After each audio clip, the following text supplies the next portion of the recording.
Friday, y'all. I hope your Friday is going great. So, I wanted to ask you this question. What are metrics? So, in the next 15 minutes, I'll be sharing with you what metrics are and why they're important to the success of your business. So, thank you so much for joining me. And please feel free to like and share this video if you get value from it. And I'm Dr. P. I'm a strategic business coach, and I've been a school psychologist before becoming a business coach, and have served on professional organization committees and taught more than 10 online psychology graduate courses. So everything I've done prior to becoming a strategic business coach, and even as a strategic business coach, involved metrics, and they are important. And when I come across individuals who are not quite sure what metrics are or why they should even care about what metrics are, I get really excited, because metrics are what we use to make decisions in our business. By the way, Seth Godin said a useful metric is both accurate, as in that it measures what it says it measures, and aligned to your goals. And he also said that don't measure anything unless the data helps you to make a better decision or change your actions. So even Seth Godin is talking about how important metrics are. You're not just measuring things to measure them. They have to have a purpose. They have to have meaning. And they have to help you with making decisions in your business. That's what makes them so meaningful and so relevant, right? And it doesn't matter if you have an online business or if you have a traditional brick and mortar business. We still need to know what metrics are. What are the metrics you're using in our business? It doesn't matter the type of business you have. And as a small business owner, who is a micro business owner or a solo entrepreneur, how many times have you been told, know your metrics, right?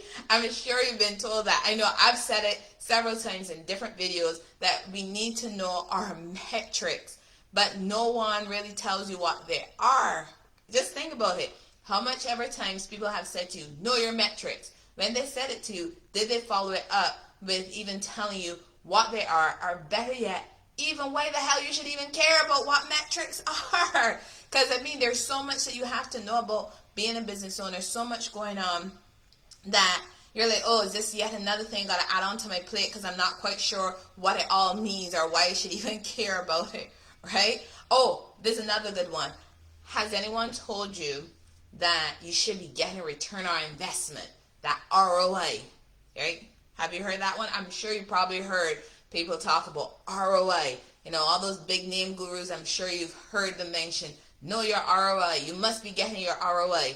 Or, what about this one? Key performance indicators. So what are your key performance indicators? What are your KPIs? Have you heard those terms before?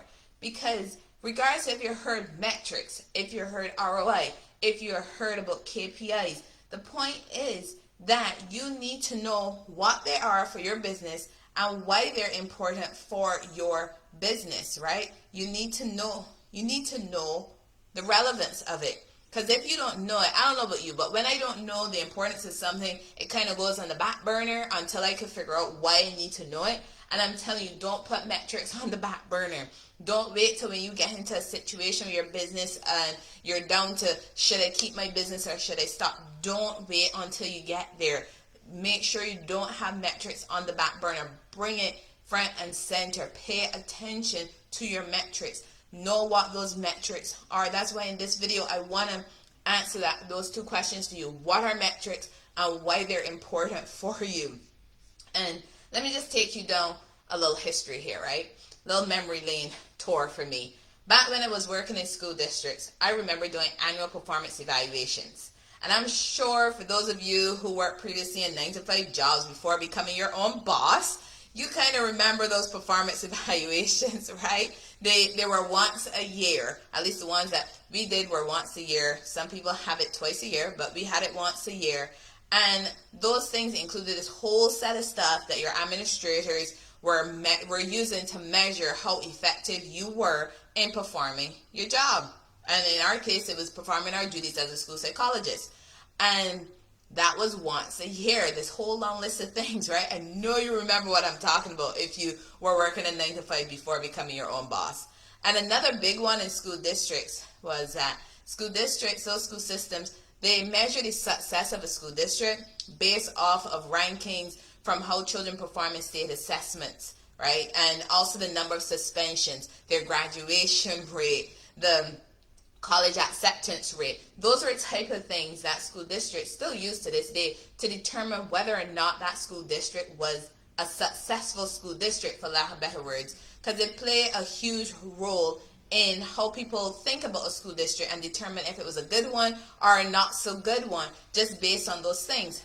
Be honest with yourself. This may have been something you done or somebody else you know have done, that as a parent, you may have even moved from where you were to someplace else because you know what, you looked at the metrics for the school district where you were and you were like, I'm not liking the fact that their state assessment data is so poor, that they have this high level of suspensions, their graduation rate is not so good, their college acceptance rate is not so good.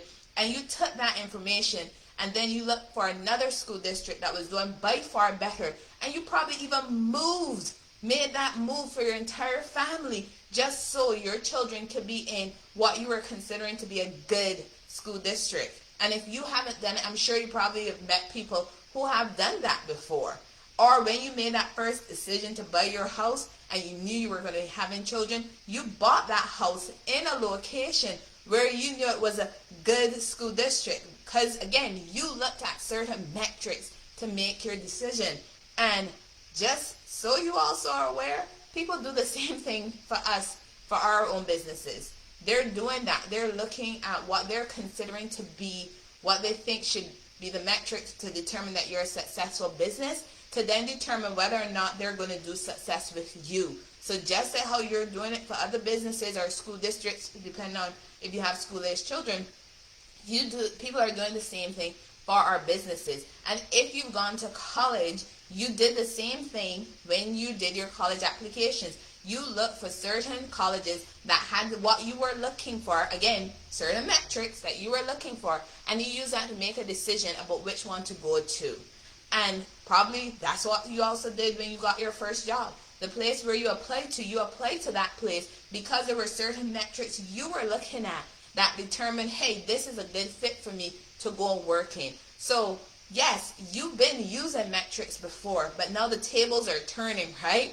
They're definitely turning because now you have to know what they are for your business and then to be able to be monitoring those metrics, right?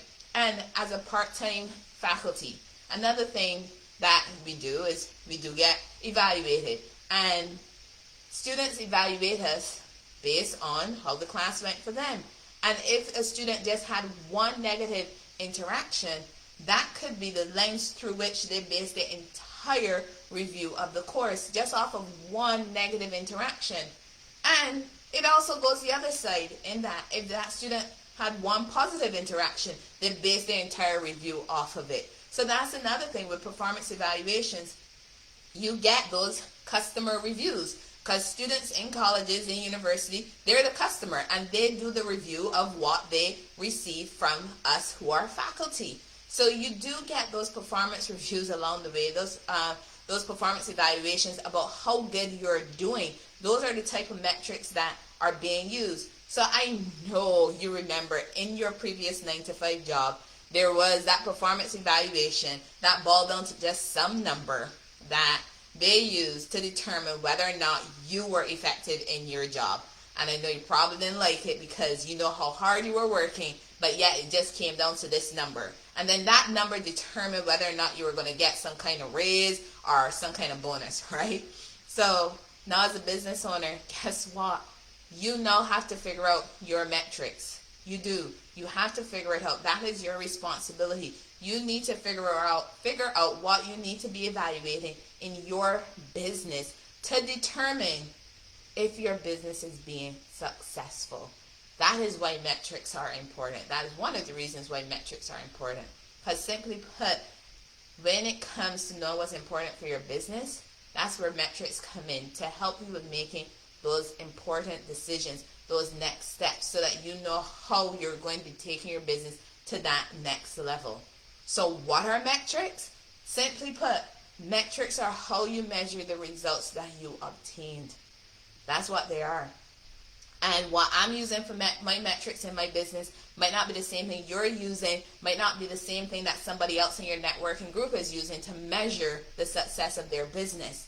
Thing is, we have to know a metric that we're going to be using to measure success. And again, success is defined differently by different people. I have a video that you could check out where I talk about how success is defined that could help you with identifying how you're defining success. You could check it out in the video library if you get a chance. So let's talk about some possible metrics, because I know it is hard to measure success, right? Because it's not something that you can just pull out the ruler and put it against it, right? That's not what success is. So really having an understanding of what success means for you, that helps tremendously in you figuring out how you're going to measure your path along to success. It really does. So first off, define success. Then once you've done that, then you can start to identify some metrics. And I'm going to talk about the popular ones that people use. So let's talk about the first up, number of sales. Yes, we all need sales. We need to sell our products. We need to sell our services so we can generate revenue and then use that money coming in to even keep the business going, whether or not you're paying employees or if you have to develop more products or if you're using that money to develop more services. Point is, you do need the sales. So you need to make a judgment call of how much sales you're looking at per week, per month, every 3 months. What it is that metric within the sales that you want to be identifying. And by the way, if you're running ads, you also need to be identifying what the purpose of those ads are. So that way you can track if those ads are being successful. And if those ads are giving you traffic or if they're giving you conversion, you need to make that decision for your business. So that's one type of metric. Another type of metric that a lot of businesses use are their customers. And I'm talking about in terms of the number of customers as well as the number of new customers. Because there are some businesses, and I spoke to one recently, wherein they have a high number of customers and they're contented with the number of customers they have because they're repeat customers, but they're now realizing that they need to generate some new customer growth. So now they have to be looking at how are they going to get new customers coming in. Because having repeat customers is great, but we still need to look at how we're going to be growing our businesses. And that's where new customers come in. So again, having a way of identifying what your target is and the steps that you're taking to reach that target so that you can track it. So those are two. So the third one that you can also look at for a metric is customer feedback. Because remember, I was mentioning as a faculty member, students are able to give their feedback about how I did for the class, how I interacted with them, delivered the content, all that stuff. Similar thing as a business owner. You want to be getting that feedback from your customers because you may have developed a product or a service having one idea of how useful it is, but then somebody uses it as a customer and they might come up with benefits you weren't even considering, or they might come up with some disadvantages, some drawbacks, some side effects that you hadn't been made aware of for whatever reason. So that can also help you with growing. And plus too, customer feedback can help you with improving your customer service as well, because you might think that your salesperson is doing a great job, or you might have an assistant that you think is doing great, but then your customers can give you some feedback to be like, hey, that person isn't very respectful, that person is rude, that person is short, or that person is awesome, they do such great work, they answer all my questions clearly. So again, reach out to your customers and get some feedback. So that way you can use it to make the necessary changes in your business. Another one is the level of satisfaction that your employees have working with you. Because there is nothing like you walking around thinking, oh my God, everybody's happy and things are going great and all is well. But then you find out from some third or fourth party person that your employees are miserable, they don't like working for you. Because I can remember walking into some schools and then there's this feeling that hits you. Is this heavy negative feeling that hits you. You can tell when people aren't happy where they're working, and it goes into how they do their job on a daily basis. So then you being the small business owner, guess what? That's your business. And if your employees are not happy in their role within your business, that's going to start to translate into how they're interacting with the products and services and your customers. And then that can eventually hit your bottom line, and you can see a drop in your revenue. So that's why you need to pay attention to the level of satisfaction your employees have. So the fifth one is social media. So with social media, I'm sure you've been hearing people say, hey, you should have a social media plan, but not just have a plan, actually execute the plan. And then when you execute the plan, make sure you know what you're looking for. Why did you even implement that social media plan to begin with? Why did you even create that social media plan to begin with? You had a goal in mind. You had a target you wanted to hit with that social media plan. So remember what that is, because that is the metric you're going to be using to determine whether or not your social media plan was successful. And don't just sit there and say you want to do social media to get more sales or to get customers, because we all don't like being sold to, but people like to build relationships. So if you have an idea in mind, I highly recommend that you work with like a social media marketing expert, digital media marketer, so that they can help you with crafting what it is that you truly want to be getting out of your use of social media.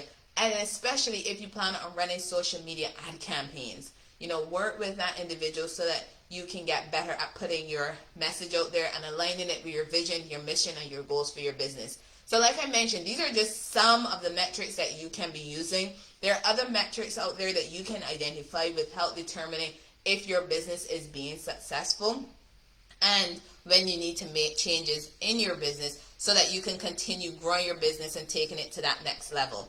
Because being a successful business owner means having a successful business. And to do that, we need to know our metrics. We need to know how our business is actually doing, so that we can take our business to the next level. So thank you so very much for joining me and for watching. You can drop a heart or a like in there. Really appreciate your support. Remember, solutions plus actions equals results. I'm Dr. Priscilla Kuser with Priscilla Kuser Consulting Solutions. Bye, y'all.